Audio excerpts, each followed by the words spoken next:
I feel as if I'm cheating. Now, you've all been there. I mean, here. Don't tell me you haven't because I won't believe you. You know that you have to upload a video at least once a week when you're starting out. But then you realize the week is up and you've not shot anything. So what do? Well, you've got two options. One, you set up the lights, the camera, the auto cue. If you use one, you get changed, you get set and you record. This is after you've written a script, or at the very least, thought about a script. Two, you experiment.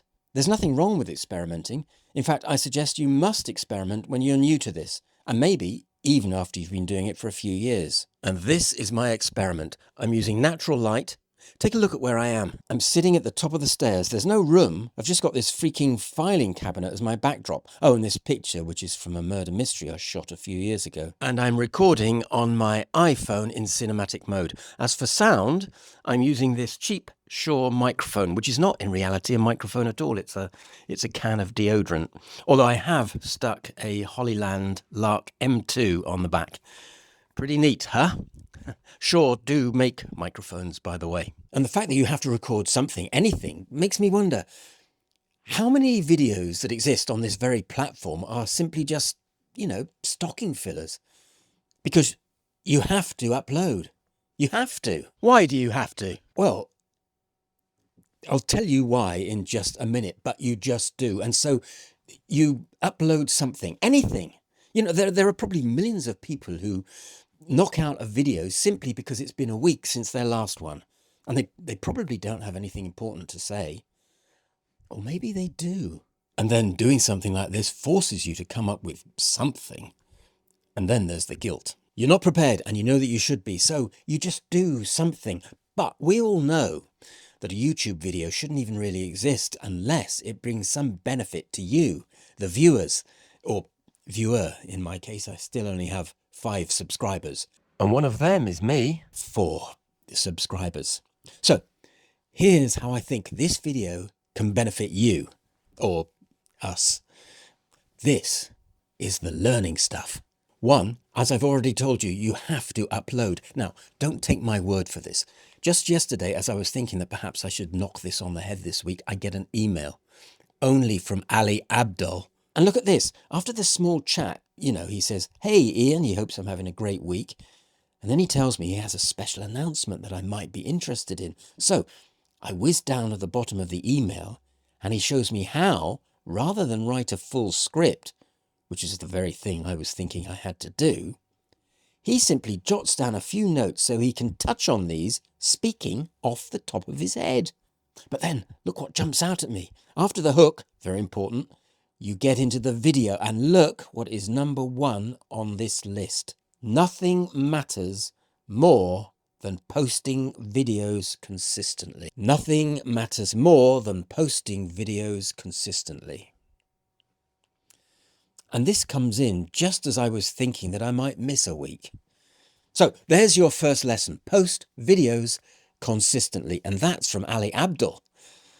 But how do you do that when it just seems like such a lot of fuss? I mean, unless you've got a room that's set up constantly as a studio and everything's in place, well, then you have to set up stands and microphones and lights and cameras. But then my agent emails me yesterday, I have to shoot an audition tape by 5 o'clock this afternoon. So I think, well, why don't I shoot it on my iPhone, which is not something I would normally do? And then I think, well, if I'm shooting that on my iPhone, why don't I quickly knock out a YouTube video the same way? I mean, it's the best way perhaps to be consistent. It's certainly a solution. And then also this afternoon, I have an online meeting with someone I'm doing a job for next week.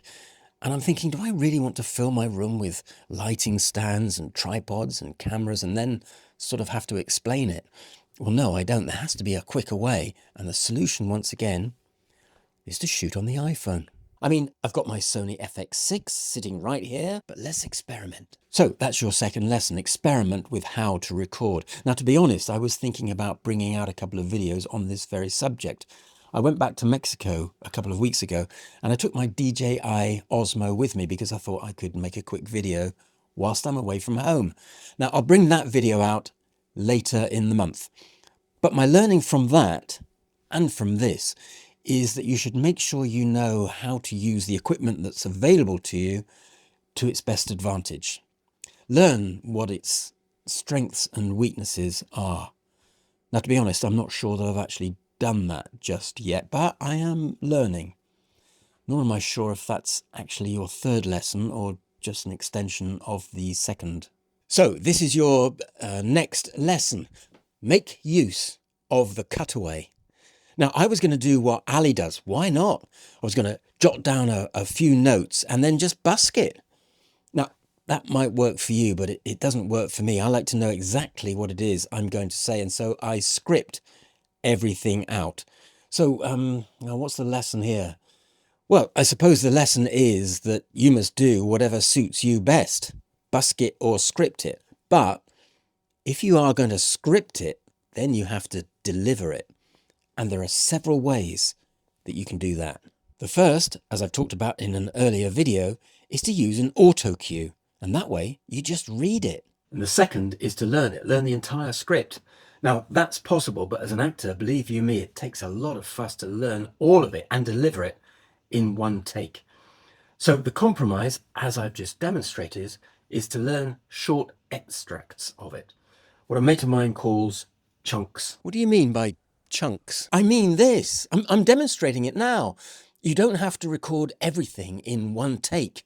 You can learn a few lines like this and then cut away to another position. So you have to learn another little bit. You can make a break using a cutaway, like I just did with the auto cue footage. Or you can insert random lines like this.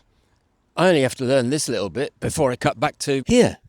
You see, you only have to learn a teeny bit at a time. And the great thing about using the iPhone in natural light like this is that you don't have to spend loads of time moving lighting stands around. Of course, I've set myself up with a bit of a joke. Not only do I have to speak to my phone on a public footpath, but I also have to talk into this deodorant can. Anyway, this is my video this week. I've been thinking about where I should go in terms of my YouTube career, and that's why I was thinking that I wasn't going to post anything this week, but now I have. In one of my next videos, I hope to list a few of the ideas I have of where I should be heading, but I think I've taught you enough for now. So to sum up, 1, upload consistently.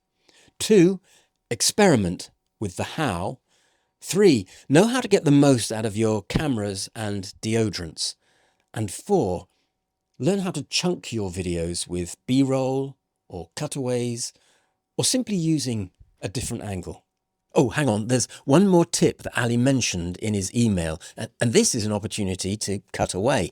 And it was this: people love bloopers. So I'm thinking that you probably haven't got too many bloopers if you've actually scripted your video, in which case you probably have to shoot some deliberately, like this. Which is not, in reality, a microphone at all. It's a can of deodorant. Although I have stuck a Hollyland Lark M2 on the back.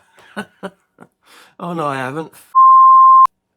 I forgot to stick the microphone on the back. So that's your second lesson. Experiment with the... Oh, hang on. I'm looking the wrong way. And then maybe doing something like this forces you to come up with something. Oh, hang on. Got a completely different shirt on. How the did that happen? And then cut away to another position. So you have to learn another little bit. Where's the cutaway? There's meant to be a cutaway here. Ah, people love bloopers. Thanks, Ali. That should get my subscription numbers up.